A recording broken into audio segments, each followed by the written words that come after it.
मदनी जैसे लोग जो कह रहे थे कि हिंदुओं से देश छोड़ के चले जाओ, मदनी जैसे लोग जो घड़ियाली आंसू बहा रहे थे, ओवैसी जैसे लोग जो सर पे सफ़ेद कपड़ा बांध के घूम रहे थे, वो कानपुर के इमाम जो कह रहे थे कफन बांध के हम निकलेंगे और कफन बांध के हम जो है देश की ईंट से ईंट बजा देंगे, हम गर्दनें काट देंगे और रसूल के गुस्ताखी एक ही सज़ा, सर तन से जुदा, सर तन से जुदा, वो सारे के सारे गायब हो गए और 20-20 साल के बच्चों को सड़कों पर छोड़ दिया इन्होंने सरकार से लड़ने के लिए, पुलिस से लड़ने के लिए और सिस्टम से लड़ने के लिए। पैगंबर मोहम्मद को लेकर टिप्पणी, उस पर उपजे विवाद और कुछ दिनों से जारी शोर शराबे और कई जगहों पर हुए प्रदर्शनों और हिंसा की घटनाओं के बाद जमात उलेमाए हिंद की ओर से एक बड़ी प्रतिक्रिया सामने आई है।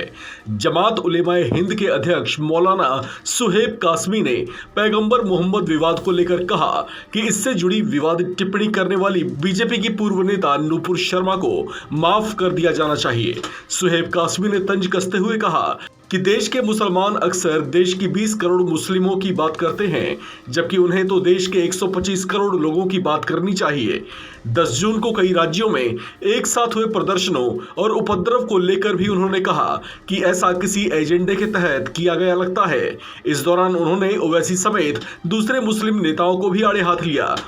इसके अलावा जमात उलेमाए हिंद ने कहा कि अगर किसी ने जाने अनजाने कुछ कहा है तो उसे माफ कर दिया जाना चाहिए, क्योंकि ये जानते हैं देश का मुसलमान मासूम है।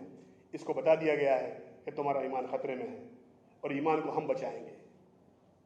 हकीकत यह है, सीए आंदोलन हो, एनआरसी हो, अयोध्या विवाद हो, 3 तलाक हो, हर मुद्दे पर ये कौम के रहनुमा बन जाते हैं और कौम के नौजवानों को आगे करके अपने आप पीछे हट जाते हैं।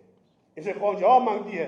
वो 20 साल का बच्चा जो जेल चला गया, वो 20 साल का बच्चा जो जख्मी हो गया, उसका जिम्मेदार कौन है?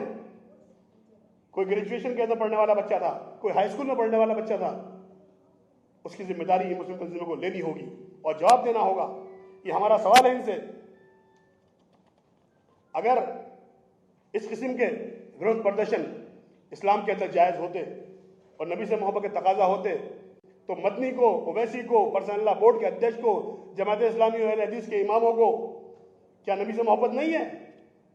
अपने आप छुप जाते हैं चारपाइयों के नीचे।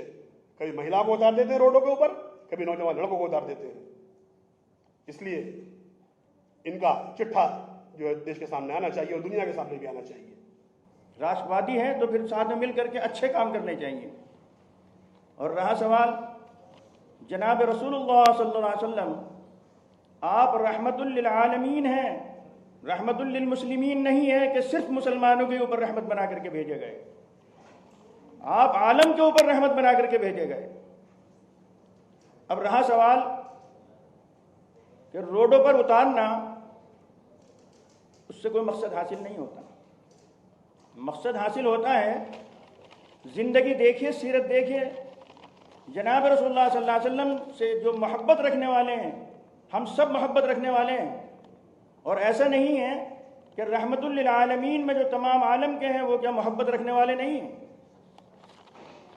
सब रखते हैं। उसमें चंद हालात और चंद इंसान कुछ इस तरह के बेचारे हो जाते हैं कि नासमझी होती है उनकी, चाहे वो लेडीज़ हों चाहे जेंट्स हों, ज़ुबान से निकल जाता है, कभी कभी बग़ैर सोचे समझे भी निकल जाता है।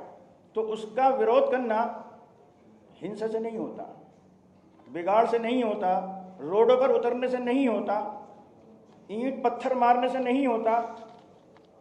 उसका समझौता होता है आपस में मुलाकात करने से।